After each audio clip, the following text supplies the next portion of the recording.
Recambios para coches nacionales y europeos. Recambios para coches del siglo XX. Recambioclásico.com.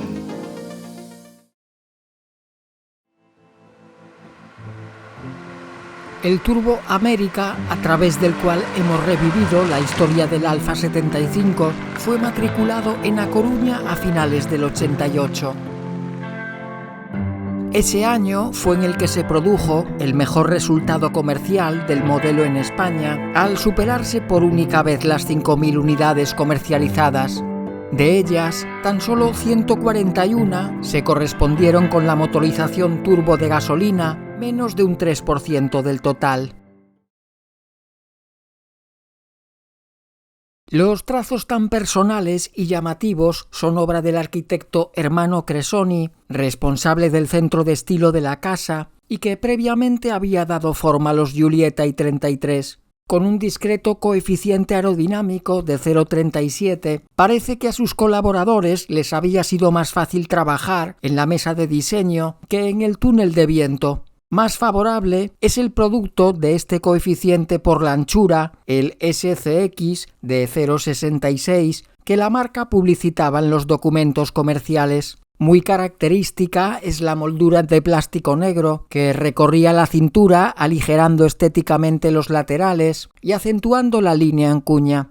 También disimulaba las costuras en forma de soldadura en el volumen trasero, ya que la base del bastidor era la del antiguo Giulietta. Las llantas de aleación, de 6,5 pulgadas de garganta y 14 de diámetro, se ofrecían de serie en el turbo. Montaban unos neumáticos de 195 milímetros de anchura y perfil 60, que en esta unidad son los míticos Pirelli P6000. De puertas para adentro, el 75 es tan original y anguloso como la propia carrocería. A pesar de su explosiva motorización, el aspecto de todo lo que nos rodea es mucho más burgués que deportivo. Veamos, para empezar, algunos de los detalles que más puedan llamar nuestra atención. Los tiradores quedan ocultos en el borde de los largos descansabrazos, el encendedor posee un saliente que parece simular algún tipo de mando, el cenicero emerge de la parte alta de la consola, la pequeña guantera se abre como si fuese el cajón de una estantería y los botones de los elevalunas delanteros se ubican en el techo, junto con los pulsadores de las luces. Pero lo más curioso quizás sea la forma del freno de mano, una U más propia de un avión que de un coche, que el 75 tomaba directamente del Alfa 90. Apretamos el largo pulsador y lo liberamos hacia abajo, volvemos a apretar y lo dejamos puesto. Así de sencillo. A finales del 88, esta unidad costaba casi 2.900.000 pesetas, algo más de medio millón de diferencia a su favor respecto a la América con el motor de 6 cilindros y 3 litros. Rozar los 3 kilos hace más de 35 años supone, a día de hoy, aplicando la evolución del IPC, que su precio equivalga a algo más de 45.000 euros. La dotación ofrecida por esa cantidad es razonablemente completa. De serie se incluía el volante regulable en altura y profundidad, el cierre centralizado de las puertas, la iluminación temporizada, los elevalunas eléctricos delanteros o el espejo retrovisor derecho ajustable del mismo modo. Como podemos ver en el catálogo comercial, se dejan dentro del apartado de elementos opcionales las luces antiniebla delanteras, el aire acondicionado, los elevalunas eléctricos posteriores, la pintura metalizada, el techo practicable y también los lavafaros. Como en este ejemplar, el interior de la mayoría de los América está recubierto de un suave terciopelo, rematado en algunas partes por Sky, pero los clientes más exquisitos y también pudientes podían solicitar una tapicería de piel con la insignia de la firma milanesa estampada en relieve en los reposacabezas. La instrumentación es muy completa, como solía ser habitual en los turismos italianos más temperamentales. A las habituales esferas se añade un manómetro del aceite y otro que nos indica la presión de sobrealimentación del turbo. En esta motorización se renuncia al ordenador de a bordo, pero se conserva el Alfa Romeo Control, una útil unidad de chequeo que nos informa sobre los puntos claves de la seguridad y el funcionamiento del vehículo, diagnosticando posibles anomalías.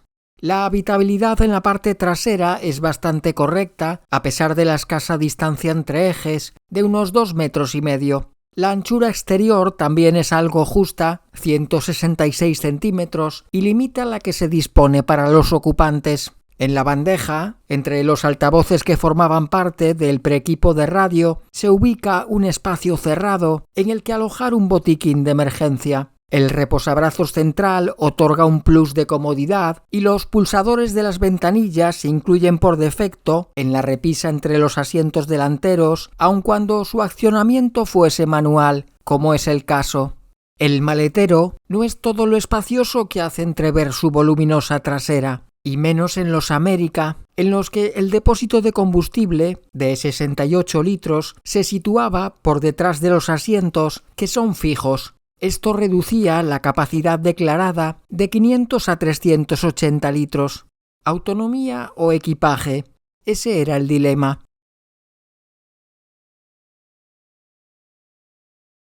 Para desarrollar su primer turbo de serie, Alfa recurría a un 4 cilindros de carrera larga y 1.779 centímetros cúbicos. El glorioso todo aluminio, creado por Giuseppe Busso, con 2 árboles de levas en culata y 2 válvulas por cilindro. Su tecnología es todo lo avanzada que podía ser a mediados de los años 80. La inyección electrónica Jectronic de Bosch cuenta con corte en retención, las válvulas de escape están enfriadas por sodio, el aceite dispone de su propio radiador y el turbo Garrett T3 de tercera generación está refrigerado por agua. Su presión está controlada por un pequeño procesador que actúa en función de la posición de la mariposa del acelerador, la temperatura del agua y del aire de admisión y los detectores de picado de biela que operan cilindro a cilindro. El Alfa Control incluye un chivato que nos indica si se produce este temido fenómeno que se puede apagar pulsando un botón.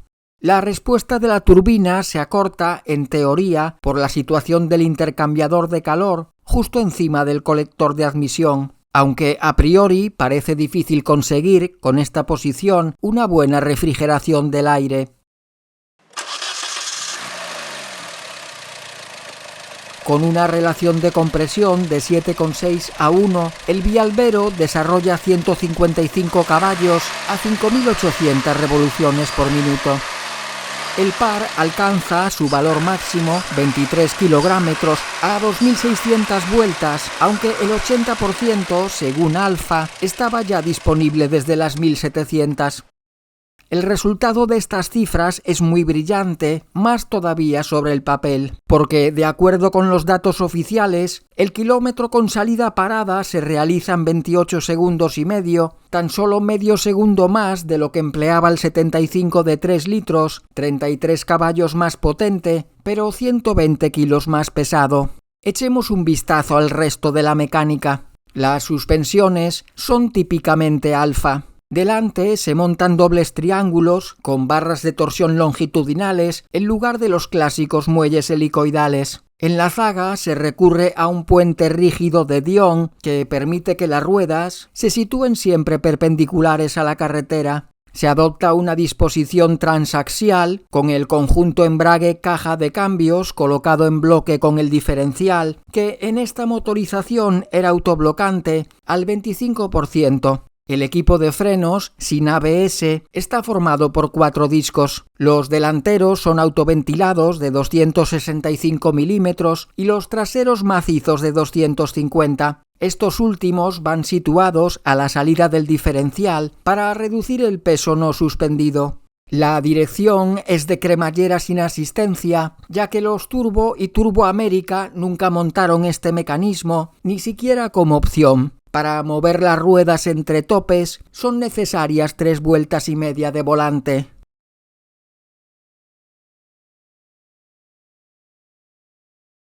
A finales del año 86, el Alfa 75 Turbo pasaba por las páginas de la revista Velocidad. Lo más destacado son sus prestaciones.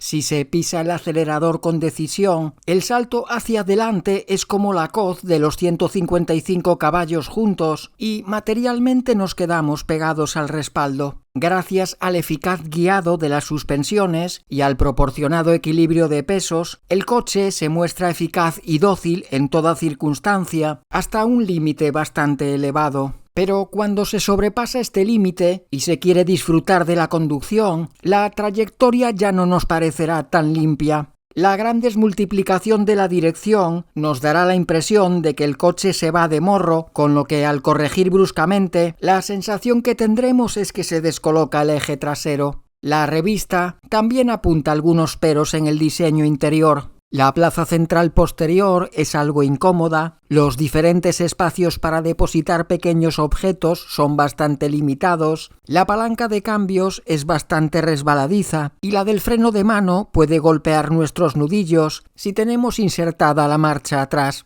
Motor 16 ensayaba esta motorización por esas mismas fechas. Se trata de una berlina relativamente amplia y cómoda, con una calidad aparentemente buena, destinada a los amantes de la conducción deportiva, que serán los únicos que sabrán pasar por alto alguno de sus defectos. El motor es muy elástico para ser sobrealimentado. Comienza a tirar con mucha fuerza desde unas 2000 vueltas y cuando se sobrepasan las 2500, uno se siente impulsado como una bala hacia adelante. Los ajustados desarrollos contribuyen también a que las recuperaciones sean rapidísimas, ya que el paso de 80 a 120 km/h en cuarta no llega a los 7 segundos y en quinta se realiza en menos de 9. Los frenos están a la altura del comportamiento y este es calificado de impecable, pero está condicionado, como apuntaba velocidad, por la pesadez y la lentitud de la dirección. Al final, la publicación acotaba su escasa competencia. Uno de sus posibles rivales era el BMW 325 de 171 caballos, cuya tarifa superaba la del Lombardo en 1.000.000 de pesetas. El más próximo lo encontrábamos en su propia casa. Era el 75 V6. Bajo un mismo aspecto ofrecía una potencia prácticamente calcada, pero extraída del bloque de 2,5 litros, gracias al cual la misma velocidad se conseguía con menos esfuerzo. Automóvil profundiza en este enfrentamiento a comienzos de 1987. Nunca hasta ese momento había sido posible comparar, en absoluto plano de igualdad, sobre un coche prácticamente idéntico en bastidor, carrocería y transmisión, un motor sobrealimentado y otro atmosférico de idéntica potencia. El V6 es unos 50 kilos más pesado, en parte debido a la dirección asistida, y monta unas llantas más estrechas de 5,5 pulgadas. La ausencia del autoblocante, sumado a lo anterior, permitía al turbo un paso por curva a mayor velocidad. Eso sí, a costa de un mayor esfuerzo físico en los virajes cerrados y de llevar el motor en la zona óptima de entrega de potencia. En cuanto a consumos, se impone el cuadrifoglio verde. Tanto más, cuanto mayor es la exigencia de velocidad. A marcha tranquila se consigue prácticamente un empate al contar el turbo con unos desarrollos algo más largos. Pero en conducción a tope, por zonas viradas y en marchas intermedias, la diferencia pasa de 2,5 litros cada 100 kilómetros recorridos. Su precio, además, era ligeramente inferior que el del 4 cilindros. Concretamente, en el momento de la comparativa, la diferencia ascendía a 90.000 pesetas. Ese mismo año 87, en septiembre, Autopista repite el doblete de 75s, pero en este caso el turbo, en su primitiva configuración, se enfrenta al Twin Spark de 148 caballos, dotado de doble encendido y de un sistema de distribución variable en el árbol de admisión. La progresividad en la respuesta del motor es la principal diferencia entre ellas. Un prolongado empujón en el caso del elástico motor de 2 litros y una enérgica patada en el turbo. Respecto al bastidor, en el Twin Spark era posible disponer de una dirección asistida opcional, algo que parecía no tener cabida en el espíritu más purista de la motorización sobrealimentada. En ambos, el punto negro sigue siendo la lentitud en la inserción de las marchas y los largos recorridos de la palanca de cambios de accionamiento algo duro. El consumo de combustible en carretera y autopista favorece ligerísimamente al de doble bujía, más corto de desarrollos, cuyo valor medio roza los 9,5 litros a los 100. Y al medir las prestaciones, las diferencias no son demasiado abultadas. Ahora sus tarifas estaban separadas por 425.000 pesetas a favor del menos potente, lo que hizo que su presencia en nuestras calles fuese muchísimo mayor. Para concluir, Motor 16 comparaba un Turbo América con los rivales de otros fabricantes. En este cuerpo a cuerpo, el italiano tendrá que bregar con 4 berlinas de pura raza y tracción delantera. El MG Montego Turbo, el Citroën BX GTI 16 válvulas, el Peugeot 405 MI 16 y el Renault 21 Turbo. El Montego destaca por su línea distinguida y menos vista y por su precio, el más contenido, pero sus 150 caballos son los menos brillantes por prestaciones. El tándem del grupo PSA está armado con una chispeante mecánica de 160 caballos, menos sedienta a la hora de repostar que el trío de motores turbo. Con 175 equinos, el del rombo es el más potente, aunque también es el más caro, superando holgadamente los 3 millones de pesetas. El 75 tiene en los registros ante el cronómetro su mejor baza.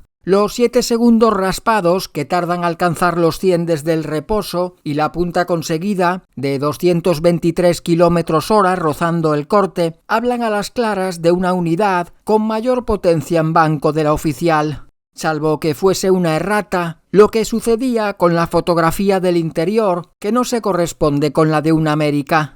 Para el semanario, el 21 es el coche favorito, seguido de sus 2 compatriotas franceses, también muy homogéneos. El MG, británico, eso sí, y no chino, ocuparía una hipotética 4ª posición y en la 5ª se situaría nuestro protagonista. Porque las sensaciones, opuestos a ser poéticos, el alma, no son simples parámetros que se puedan valorar con 3 o 4 estrellitas en una tabla resumen.